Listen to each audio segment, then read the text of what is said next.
Hello, ladies and gentlemen, DCSM here for another exciting edition of Milso TV. This week we're going to start, I'm going to be conquering the topic of marriage. I'm going to actually be conquering the serious side of it, more specifically what you need to think about before you marry someone in the military, what effect it's going to take on your life, what happens when they get out, everything like that, the stuff that not a lot of people think about before they get married. I mean, of course, once you get proposed to or whatnot, you get all excited and you think about wedding plans, and of course, the only paperwork you're thinking about is your marriage license and having all the proper stuff to get that, but you don't really think about life insurance and wills and power of attorneys and all the things that you need to think about before you make a lifelong commitment to somebody. So we're going to talk about that. Yay! And a lot of this I'm going to base off my personal experiences. So if there's any other married military ladies out there that want to give their opinion too, that would be great. Because I can only speak off of what I know. So let's get started. First of all, I'm a huge advocate for premarital counseling.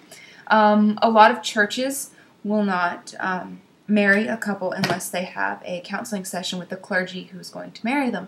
And that's how it was in my church. My husband and I got married first in a courthouse, and then we had a church wedding.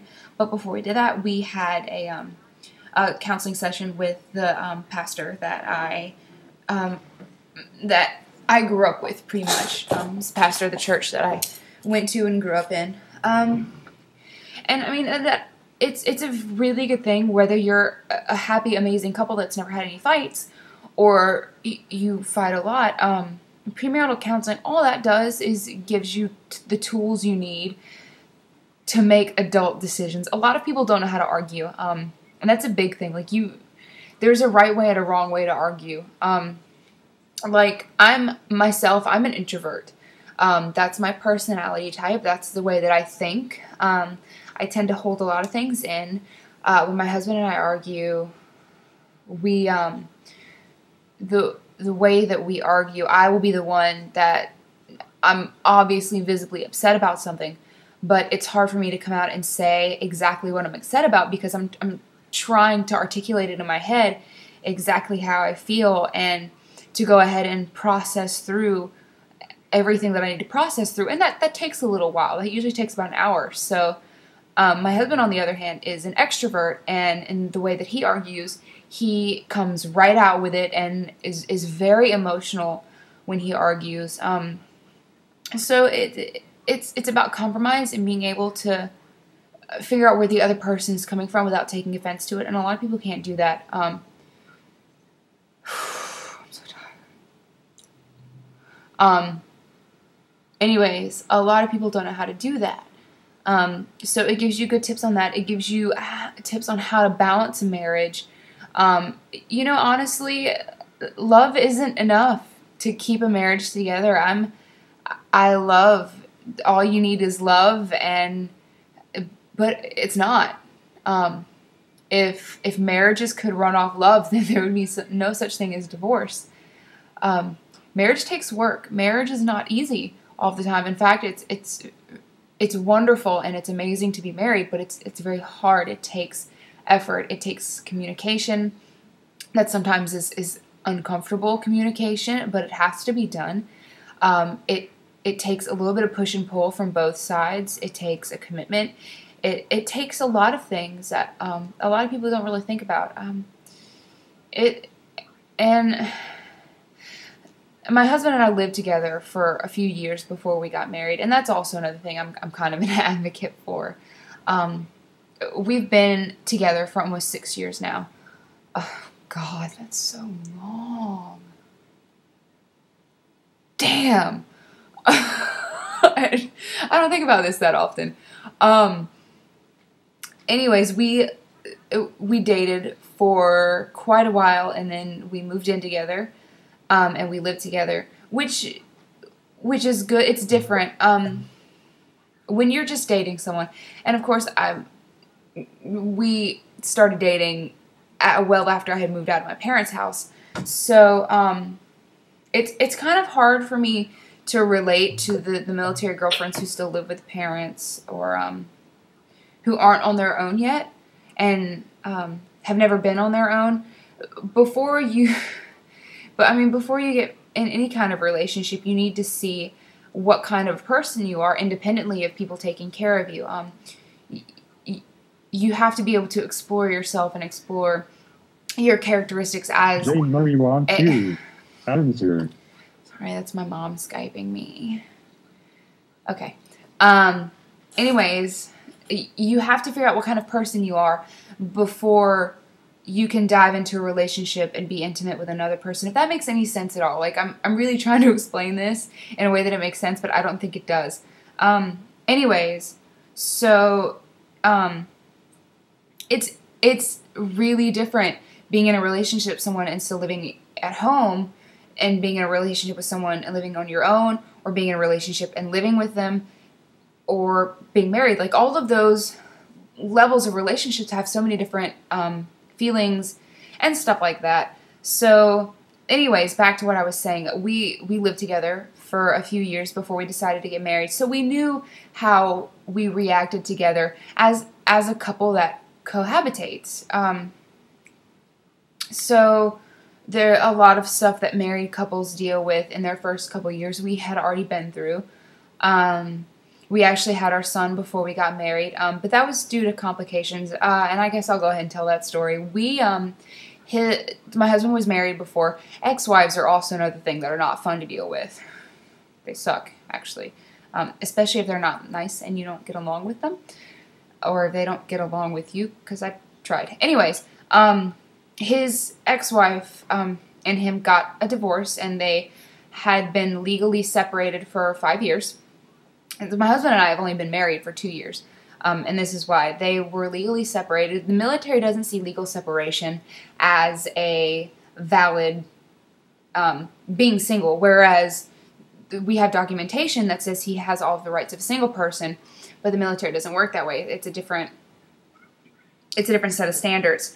So even though he was legally separated, there was nothing we could do about it until the divorce was final. The divorce didn't get final because she kept taking it back to courts because she wanted a nose job before they got divorced, and also she wanted him to sign over all of his life insurance and stuff like that.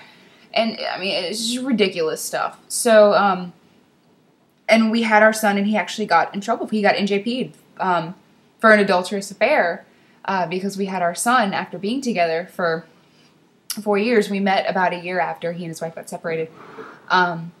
So he got NJP'd and got his pay docked and had to stay on base for 2 weeks. And he didn't lose rank, but he got slightly demoted because of it. And that's one of those things that you don't really think about. Like, I didn't think about that. Like, he's been legally separated. How can he get in trouble for us having a kid and living together? But, you know, and it's one of those things that opens your eyes to, like, holy shit, this is serious stuff. So anyways, after that we got married. Things that you need to think about before you get married. There is a shit ton of paperwork that you're going to have to do. You're going to have to go power of attorney. So we'll talk about that real quick. Power of attorney, your POA, your power of attorney. You're going to have to take a class for that before they will notarize a POA for you. And what that is, if your significant other, your husband at this time,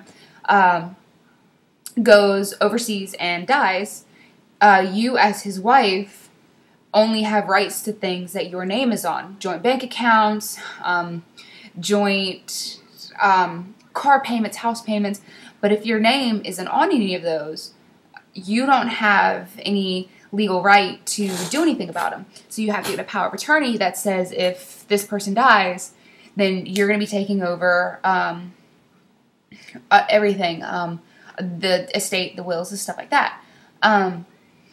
So, and that's a pain in the ass to do. You have to spend like 1 million hours on base. You have to talk to 1 million people, and it's stupid. And I don't like it. So that, another thing, if you've never done a will with someone, that sucks. You're going to have to do that too. I mean, you're going to have to think about the fact, and in a business way, you can't think about this emotionally. You can't go into a the making of a will with emotion. You have to slap on your big girl business face and say, okay, if this person I love and I'm committing my life to dies, what are we going to do? What are we going to do with our estate? What are we going to do with our kids if we have kids? What are the funeral arrangements going to be? If something happens to him and then something happens to me, what are we going to do then? It's one of those things that really kind of slaps you in the face. And what 20-year-old that's not in the military thinks about what's going to happen to their loved ones when they die? I mean, that's not something that people think about. What the? Oh, my dishwasher just went off and scared the shit out of me.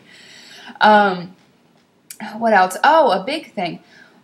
You need to have a plan for what's going to happen for when he gets out. Or her. I'm basing this off of me, my husband.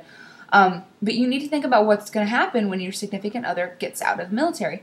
The military, the pay sucks pretty much. Like, it's not good pay, and they deserve much more pay for what they do.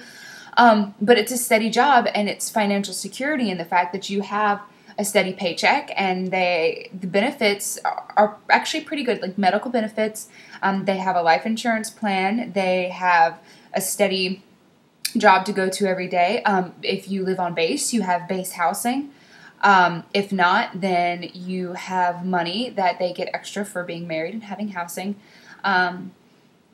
When they get out, that all goes away. You have to pay for your own health insurance, and you have to pay for your own housing. And they have to find a job, which is not easy. It's hard to come out of a mentality of doing something, and then not knowing what to do with yourself, I guess. You kind of lose that sense of who you are, especially for someone who's been in the military a long time. My husband's been in for 10 years, and he won't be able to re-enlist for a few different reasons. And they shortened the years down for rank and re-enlistment, so because of that, we don't have a choice. So we're going to have to go, and he's going to have to find another job. And the thing is, I can work anywhere. I'm a fitness instructor. Any place that has a gym, I can work at. He, being someone in the infantry, he doesn't have any experience with computers or engineering or the technical side of the military. He's trained to kill people. I mean, there's really not a lot of jobs you can get where you can write on your resume, yeah, I kill people for a living, and that's my only job skill. I mean, it helps that he was in an establishment that is as well run as the military is. He's a Marine, by the way. I don't know if I've mentioned that yet or not. But I mean, it's one of those things you have to think about. And he wants to be a cop, so you know, I'm okay with this. But you know, that's just one of the many things that you have to think about. It changes people. Yeah, it's going to change people. And when people get out, I've had a couple friends that got out.